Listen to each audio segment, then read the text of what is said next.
Are you sick of waking up with anxiety and regret after drinking? I get it. I was a weekend binge drinker, fooling myself into believing I was detoxing all week, only to retox every weekend and live completely outside of alignment with my values. As a former personal trainer who cared about health, that disconnect pushed me to finally make a change.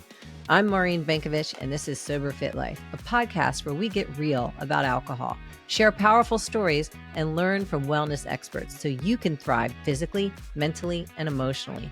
Let's get sober fit. Have you ever Googled, "Am I an alcoholic?" Me too. And here's the thing, it's not a helpful question. Those quizzes just slap on a label. Yes, you are. No, you're not.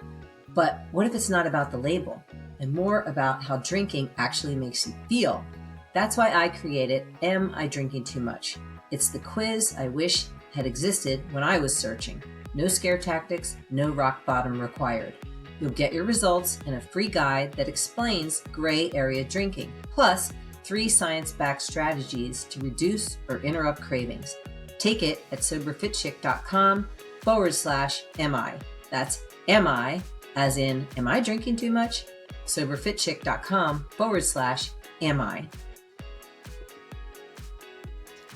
Hey everybody, I have really been looking forward to today. I am so excited to have Hadley Sorensen. Is that how you say last name? Sorensen? It is. Yeah, you got it. Okay, great. Hadley Sorensen on Sober Fit Life to share her story and also to talk about her book, The Dirty Truth on Social Drinking, Everything in Moderation and Other BS. I love that. She's a mom of 3, a lifelong runner, and a writer who spent years questioning her drinking, not because of how much she drank, but because of how it made her feel. But 3.5 years ago, she woke up after one last hangover and decided she was done. No rock bottom, no medical crisis, just a gut feeling that life could be better without alcohol. Now, through her book and her platform, she's helping others see that anyone can quit drinking at any time for any reason. No rock bottom required. So I want to welcome Hadley, and I want to definitely jump into her story. But I also want to say I talk a lot about gray area drinking on this podcast and in my coaching, and that's how I'm certified as a gray area drinking coach. And the actual definition for that, I just want to review before we start, is, and this is by the dietary guidelines, 2 or fewer drinks. So fewer being the key word. You are not a gray area drinker. You're like a teetotaler. I call those unicorns. Those are people who hardly drink and it's never been a big deal to them. And then it is also not rock bottom. So the other end of the spectrum, the one we've always been taught that's the only reason you should be concerned about your drinking, rock bottom. Gray area is in between. So 3 or more drinks, you are in the gray and before you hit rock bottom. So Hadley talks about that in her book, and I would love to just let her take it away and tell us a little bit about your story, Hadley, how you started to come to this realization that, you just didn't want to drink anymore. Sure. And thank you so much for having me. And I love that you started with sort of that definition of gray area drinking, because that fit me to a T. And I had no idea that was even a thing until I stopped drinking and dove into the space and started learning all there is to learn about alcohol and sort of the world of sobriety. Mm-hmm. So my story starts with, I think it is similar to so many other women of our generation. I started drinking as a teenager. I was as a teenager, I felt like I didn't fit in. I was socially awkward. I was shy, very normal teenage stuff, but I stumbled onto alcohol and discovered, this is a way to kind of smooth out all of those rough edges. It helps me fit in. It helps me be more social. So I, went down that path. And as a teenager, it looked like drinking whatever we could get our hands on in a field somewhere, yes. Or, and that sort of evolved over time. I went to a big college where the binge drinking culture was very intense. And so that was kind of how I knew how to drink, just binge drinking on the weekend. And I went right from college very seamlessly into what we refer to as the mommy wine culture, right? It was still binge drinking on the weekends, but now we were lived in nice houses and we were wearing nice clothes and we were sipping expensive wine around the cul-de-sac with our neighbors while we had the baby monitors to check on the kids, that kind of thing. Uh, but I never felt good about my drinking from the very first time I drank as a teenager. Hmm. I always had this sort of sense that something about my drinking was different than those around me. It always felt sort of toxic Yeah. or off. I couldn't really articulate what the issue was. A big part of that is because I was a blackout drinker. Mm-hmm. So I would go into the night saying, oh, I'm only going to have a glass or two of wine. And then I would wake up the next morning wondering what the hell had happened. Yep. And that brought with it so much shame and regret and anxiety and angst. Just if you've ever experienced that, you know, all those feelings you wake up with the next morning and it's horrible. Yes. And that was just on repeat for me for decades, which is so ridiculous to admit now. I'm nodding my head voraciously because our stories are very identical. Yes. So except for the mommy part, but go ahead. Yeah. Yeah. And so I just was under the impression that this must be a normal part of adult life because it was what everyone around me did. Right. No one seemed to think that my blackouts were a red flag. No one seemed to think that the way I was drinking was a red flag. No one in my life had any idea that I was struggling with any of this ever, literally, until I quit. I kept it so quiet and so private, but it just ate away at me for years and years. And I was constantly, striving to find that moderation balance, that, the elusive idea of moderation that everyone seems to think we should be able to achieve. And I was high performing. I was successful. I could figure out everything else in my life. Why couldn't I figure this out? Why couldn't I just be a good little drinker that didn't have to worry about these things? You are describing a gray area drinker to the T. So Yeah. And I just kept trying. I was like a dog chasing its tail. And things seemed to sort of escalate a little bit. I was never necessarily a daily drinker. I wasn't, you talk about that rock bottom, the stereotypical rock bottom that we think of. Right. I never hit that. Right. I wasn't drinking in the mornings. I wasn't, I would do the Google search. Am I an alcoholic? And I didn't hit those check boxes. So of course that kept me thinking, well, I'm supposed to be fine. I'm supposed to just keep going. I'm supposed to figure this out. And in 2020, 2021, through COVID, through a lot of personal stuff we went through, my husband was diagnosed with cancer. We had a whole bunch of stuff going on. My drinking did get more daily in the sense that 5 o'clock glass of wine was like a non-negotiable. I still wasn't drinking really more than that usually. Still, most of my big drinking episodes were social in nature. Right. But I was depending on it more. And then in 2021, we sort of had this trend where we have a lake house about 2 hours from our house.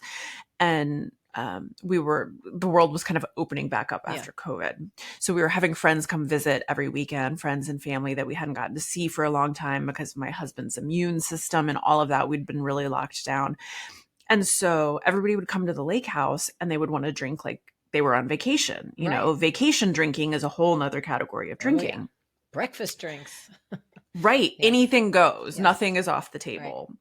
Right. So we would drink like that every weekend. And I really started to finally connect. Again, it's ridiculous that it took me this long. The connection between those weekend binges and my mental health. Like Sunday night, Monday would roll around. And I was like a shell of a person. Yes. I was depressed. Oh my gosh, me too. And I was anxious and I was a mess. And then it would take me till like Wednesday, Thursday to kind of emerge from that fog. Oh gosh. Yeah. And then we would go back to the lake and we would do it again, do it all over again. And it just kept building and building until one morning. What was building like for you? Because you're just, again, we're similar stories. Yes. What was building? Was it the guilt, the shame, the living out of alignment with who you are? Like what was it, if you could categorize it? All of the above.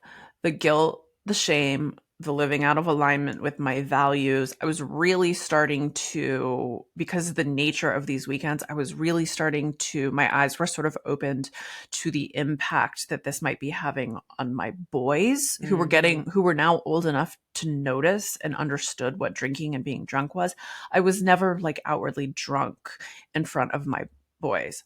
However, other people that were there for these weekends were. So they were noticing stuff. You actually share a story in your book about your boys getting upset, thinking you were drunk. Can you? Yes. Were you going to go into that? I'd love to hear that. I certainly can. Yeah, that was kind of a wake up call. That was one of the early wake up calls that kind of led up to this. And the kicker was I actually wasn't drunk. I was time, like, right? Yeah, it was Halloween during COVID 2020. And nobody was really trick-or-treating in our area. My husband was really sick from chemo and radiation. All our neighbors were just going to meet outside. We always had these Halloween parties in our cul-de-sac before Halloween, before the kids would trick-or-treat. And we said, okay, we're just going to get together. We just miss being with people. We're going to let the kids dress up. We're going to hang out in the cul-de-sac, do a fire pit, whatever. And I had like a glass and a half of wine. We were all just really excited to be together and hanging out. The kids were having a blast. We were laughing, cutting up, nothing exciting. One of my boys ran inside to get a drink and I guess went up. My husband was in bed down for the count and went up and said to him, I think mom is drunk. Oh, wow. Or something to that effect. And so I start getting these texts from my husband outside and he's like, you got to come in here. What's going on? And I'm like, for once, nothing is going on.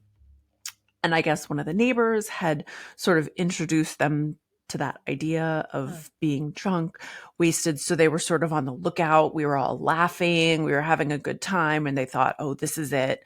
And so I was horrified and I was so ashamed and so embarrassed. And I'm going, I'm not. This group of neighbors this is one of the times you weren't. knows how to throw down. And this was not one of those times.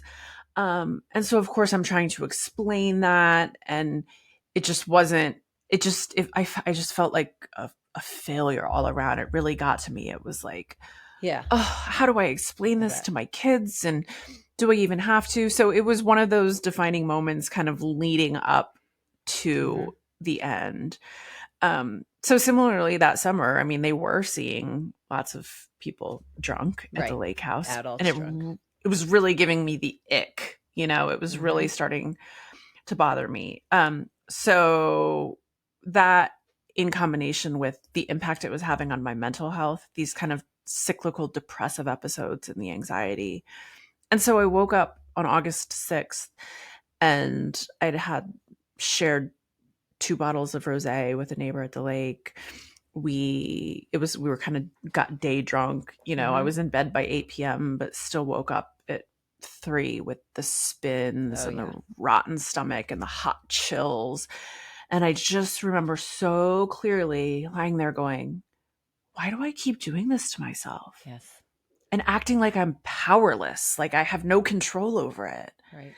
And I was supposed to go for a long run that day. I was training for a race and I knew I was not going to be able to run. And I just thought, I am so sick and tired of feeling this way. And I think I'm done. I think I want to be done. Wow. And so I made that decision. And what did that look like? Did you get up and tell your husband that morning or did you keep it to yourself? How did that? I kept it to myself at first. I knew that something was different. I'd taken lots of breaks over the years, a month or whatever, but there was always this goal of, I was resetting so I could go back to drinking and be fixed. Yes. Detox. Yes. Retox. Yeah. And I knew this time was different.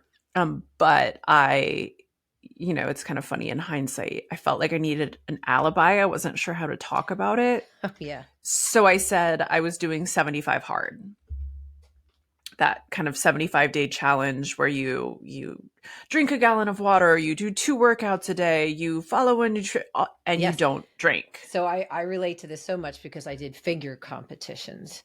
And for me, that felt like, oh, everybody will accept this because I I'm can't getting up drink on because stage and yes. and so no one, and I felt relief. So I had to have this excuse. Isn't that, that's what you're saying? You Yeah. felt like you needed a viable excuse that people go, oh, okay, well, that makes sense why you're not drinking. Like we needed their permission almost. Yeah. Yeah. And again, because I had told no, my husband didn't even know that I struggled with this. I kept Hmm. it so private. I know. And I didn't know how to talk about it yet. So I said, doing this 75-day challenge, I have to do all these things. Not drinking is just part of it. And like 2 weeks in, I started mentioning to close friends, I think this might be it. But I slowly got more confident as that Yeah. time went on, and I slowly started talking about it more and more.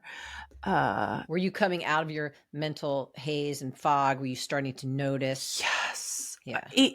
I know people experience sort of the benefits of eliminating alcohol on different timelines, Right. but I saw lots of benefits very quickly. Hmm. And one of them was my mental health. I mean, it was clear the impact that it was alcohol that was having such an impact on it. Yeah. And that fog started to lift. I was sleeping better. And I think part of it was mental, just knowing that I was doing something that I had needed to do for so long. Yeah. That, I think people underestimate how bad that feels, feeling out of alignment with who you are. Oh, yeah. Yeah, for sure. Yeah. So I Yeah. noticed a difference very Yeah. quickly. Great. And that, well, when did you start thinking, well, I'm going to write about it? Were you writing all along or you? So I'd always been a writer Oh, in some capacity. And at this time, I was a health and fitness coach. And so a big part of what I did was kind of sharing my story hmm, on social media. However, I was sharing that kind of toxic mommy wine culture stuff, yeah. that ugly kind of intersection between the world of wellness and alcohol. Like I can have it all. You Everything can in be moderation. balanced. Everything in moderation. Yeah, I run, but I also really love my wine. Yeah. Which, of course I cringe to look back on. Um, so I'd been sort of out there sharing, and so I started talking about what I was doing, about the alcohol piece and how I had given it up and how much better I was feeling. And I was sharing little bits on social media, and I was getting, of course, so many people who were following me had been following me for my mommy wine and workout content. Oh, And so I'm you sure, really flipped it. so I'm sure they were going, what the hell is going on? Okay. But so many people were coming out of the woodwork and saying, me Yes. too. I feel the same way. And I kind of thought, oh, maybe I'm onto something. I'll keep sharing. And at the same time, I was devouring quit lit Yes. books. I Yes. was reading so many of them, and they were a huge part of my journey, and they were so inspiring, and I learned a lot. Yeah, I want to just stop you there and share with the audience. That is so important to do that because it helps us realize we're not alone. There's a whole Yeah. world out there of people having the same thoughts we were having. Like, I don't want to drink anymore, but I don't look like rock bottom. And when you read this quit lit, it helps you feel more and more empowered. So I highly recommend, including Hadley's book, that you Yeah. Yes. read Thank you. to Yes. help, yes, to help you realize you're not alone and this is a cultural thing and you have a choice to change. So yeah, I'm glad that you mentioned that. So Yeah. you're reading all these books and you're like, I'm going to write one. Yeah, basically. And I Yeah. thought, at the time, 3.5 years ago, there weren't many books that kind of delved into the gray area. Yes. Most of the books I was reading, while they were amazing and they were so important and inspiring to me, they were those more stereotypical rock bottom Right. stories. So I couldn't totally relate. I didn't see my experience reflected in them. Mm-hmm. They were more kind of like cautionary tales. Like I'd Right. think, wow, if I had kept going, would I have ended up here? Or it just wasn't quite my Yeah. experience. And I started thinking, well, maybe I can be the one to tell it from a different angle. Yeah. Fill that gap. Yeah. And now Mhm. there are several amazing books in that space, and they're so important. And we need more because we need to hear, There you are, know, but I love your title, The Dirty Truth About Social Drinking, because that's sort of like a label everybody gives themselves. Well, I just drink every now and again socially, and that's a very subjective, we don't really know what that means. Like that for me, that meant binge drinking, same. Yep. socially. Right. So I love how your title is very, very important. Well, thank you. I wanted to sort of lower the barrier to entry for people Yes. who might be afraid of quit lit books. Like, well, I'm just a social drinker. Right. I can't have a problem. Like, it's not an issue. Like, social drinkers aren't the people who quit drinking. And that was the trap that Hmm. held me for so long. And I think another thing you mentioned in your book, or I read in a write up, was, well, I drink really like high end good wines, so it's sophisticated. I totally bought into that, or I'm drinking Oh, potato vodkas as gluten free, so it's healthier, low carb, low sugar. you know, I would fool myself in many ways. yeah. And there's like the fit vine. Right. Oh, this is great. Organic. For me, it's organic and it's right. It's not the pesticides that are the problem. Right. It's It's the the ethanol. toxin. It's the ethanol. Yeah. Yeah. And so you talk about it, the hamster wheel in the drinking culture. And I call that the detox retox cycle in the fitness world.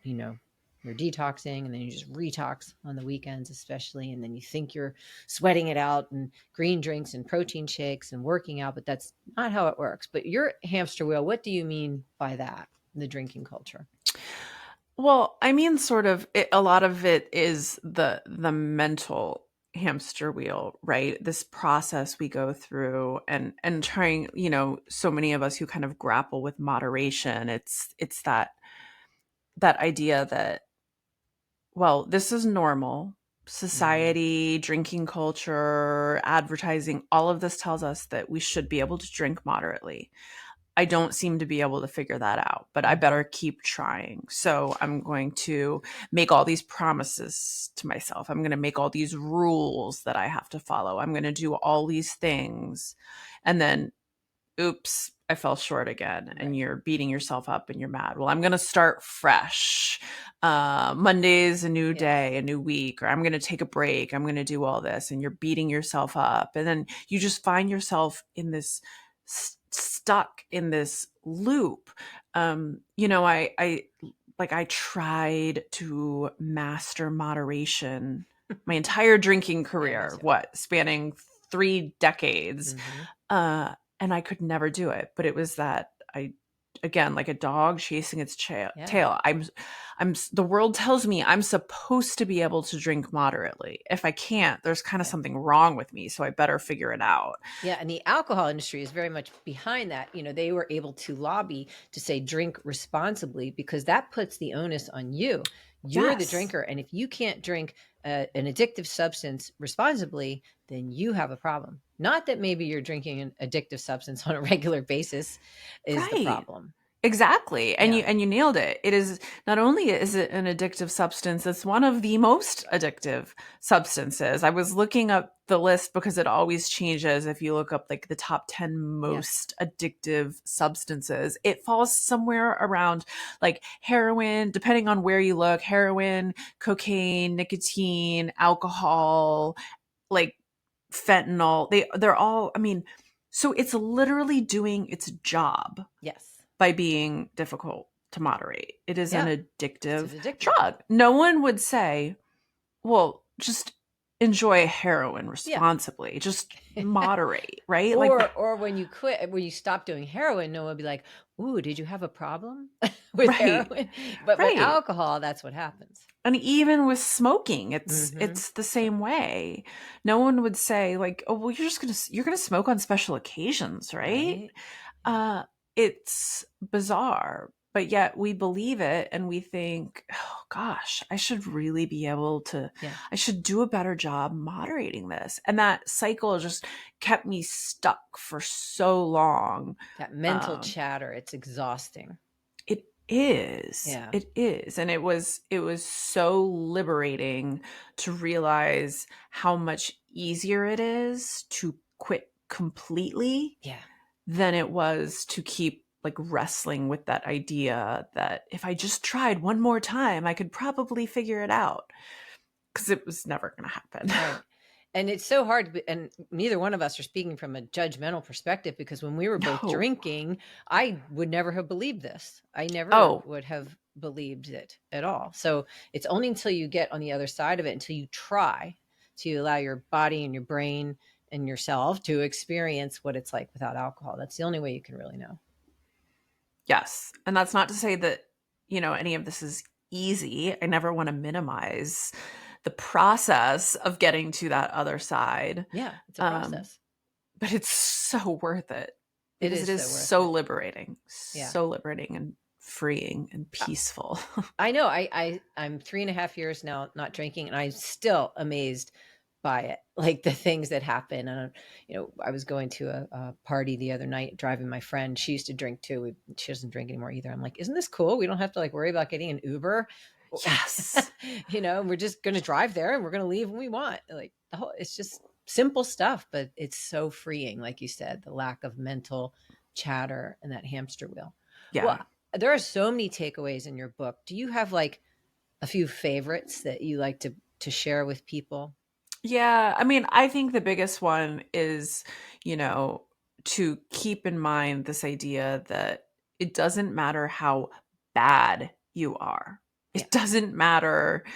It doesn't matter if you are, meet any of those criteria on the online "Am I an alcoholic" checklist. If Right. you feel like your gut, like your intuition is telling you that something is off in your relationship with alcohol, you owe it to yourself to listen. Don't ignore that voice like I Hmm. did for so long. It doesn't Me too. matter how bad you are. You can quit drinking anytime for any reason. You don't just have to be at that stereotypical rock bottom. And don't wait for it to get worse. Yeah.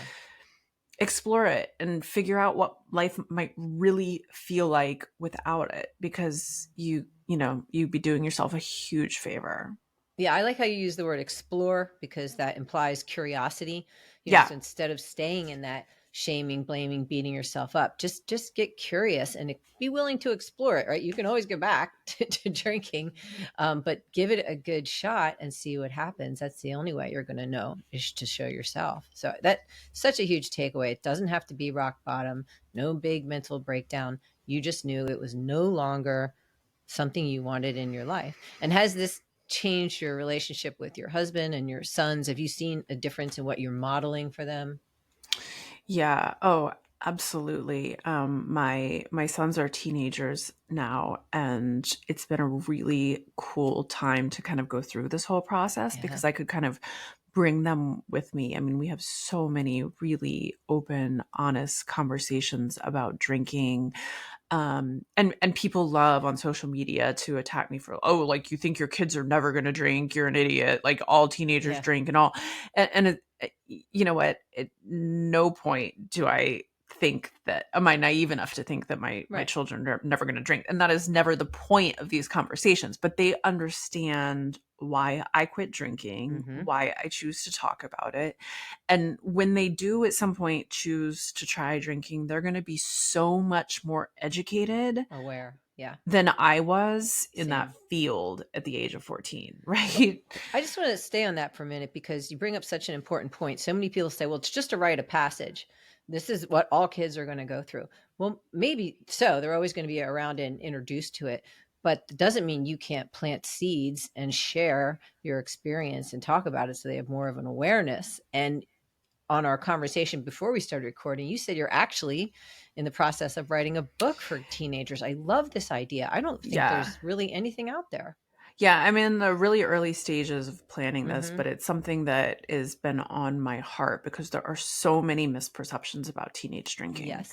Contrary to popular belief, not all teenagers drink. Right. and the teenagers that don't drink are not being left out and ostracized. And like people see, I mean, the stuff I have heard on Instagram from Yeah. people who think that like if your teenagers don't drink, they're going to go to college and they're going to die of alcohol Right. poisoning their first day because, but, and all of the research shows that essentially none of that is true. We all have anecdotal evidence or stories Yeah. of somebody that went to college who was a good Who good just didn't little drink. girl in high school and didn't drink and then went crazy. Um, Right. but you can find examples of stories about anything. Exactly. The science shows, the research shows that we should be keeping our kids from drinking for as long as possible because the earlier they Yep. drink, the more likely they are to have problems. Early That's it. exposure increases the likelihood that they're going to become heavier drinkers later on, like we were both exposed at a very young Yes. age. So I love that you're going to be a thought leader in this. And those responses to you are not about you at all, Oh, or yeah. even your topic. It's right back. They're immediately looking inside and thinking, well, what does that mean for me and how I parent? So it's, but it's a message I think that needs to get out there. So I can't wait till that comes out. Thank you. And what else are you doing? I mean, like writing one book is enough in my world, but like, what else are you doing? Well, I'm currently working, and it's been so fun, on a novel because I wanted to mix things up. It is still very much in the alcohol space, but it is sort of a look at it follows a group of friends who are all kind of connected in different ways, but they all have very different relationships with alcohol. Mm, So it sort of explores this idea of like the very different ways that we can struggle, kind of being yes. in different places on that alcohol use disorder spectrum. So Oh, I can't wait for that one to come out too. That sounds great. You're thank so you. creative. I really admire writers. I think it's just such a gift and a talent. And I love that you're sharing it in this alcohol free space because it's so necessary, you know? Thank you. It's a fun way to sort of contribute to this space. I enjoy doing it. Yeah. And just like you said, teenagers look around, not all teenagers are drinking. I don't know if you experience this phenomenon, but when I stopped, I realized, wow, everybody isn't drinking like I was drinking. A lot of adults don't drink. A lot of people are having iced tea at lunch. They're not having wine, and many people don't even finish their drinks that they're having. So that's also eye opening too, to see not everybody is drinking the way we thought or the way we're marketed to. So that's important Yeah. to And I learn. think conversations like the one that we are having, Hmm. they're becoming more commonplace. And I think people are starting to open their eyes. Yeah. Yeah. Well, I love to ask this to anybody I interview. What do you do in your life to feel sober fit? So that could be mental, physically, emotionally, all three. Uh, well, I am a fitness lover as Yeah. well. So, running is a really big part of my life, and working out. I run and I lift weights kind of on rotation all week long, Hmm. and it is kind of critical for my mental health Yes. as well as my physical health. And I have recently started walking more. I'm sure, women will get this. Like, even as much as I work out, I realize on days that I wasn't running, I would lift weights for an hour. But then I would have like 3,000 steps for the day because I was sitting on my butt behind my computer. Right. And so I've really started just incorporating more movement in Hmm. general. And it just kind of has been life changing, which Do you get seemed outside when you walk? yes, I get Yeah. outside. This So it's weather is that killing nature. me. But it Hmm. is the nature thing. I feel so much more kind of connected to and in tune with nature since I Yeah. quit drinking. And time outside is really important to me. So that's been a big shift for me. Yeah. I love that. And just briefly for our listeners, have you noticed an improvement in your running and your weightlifting and since you stopped drinking?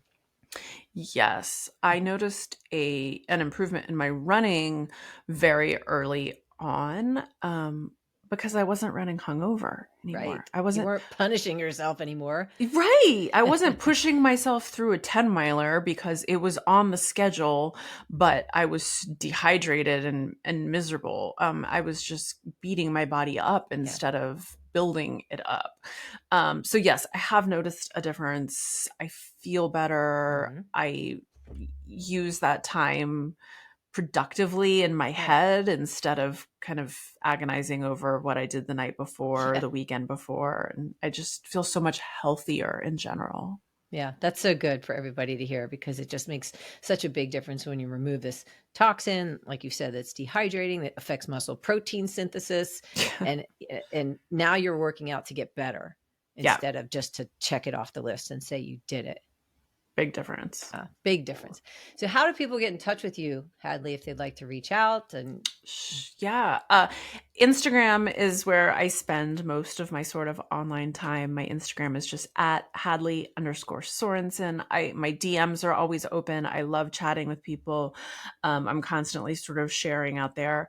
My website is hadleysorensen.com. And you can get in touch with me there. And then my book is available on Amazon. So I'd love for you yeah. to check it out. Yeah, everybody read that. The Dirty Truth on Social Drinking, Everything in Moderation, and Other BS. Love that. It was such a pleasure interviewing you and talking with you. We have so much in common. I want to talk to you more I know afterwards. we need to take this offline and continue our chat. This was great. I loved it. Thanks for having me. Thank you, Hadley. Have you ever Googled, am I an alcoholic? Me too.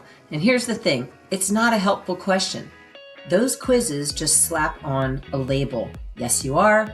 No, you're not. But what if it's not about the label and more about how drinking actually makes you feel? That's why I created Am I Drinking Too Much? It's the quiz I wish had existed when I was searching. No scare tactics, no rock bottom required. You'll get your results and a free guide that explains gray area drinking, plus 3 science-backed strategies to reduce or interrupt cravings. Take it at soberfitchick.com/MI. That's MI, as in, am I drinking too much? Soberfitchick.com/MI.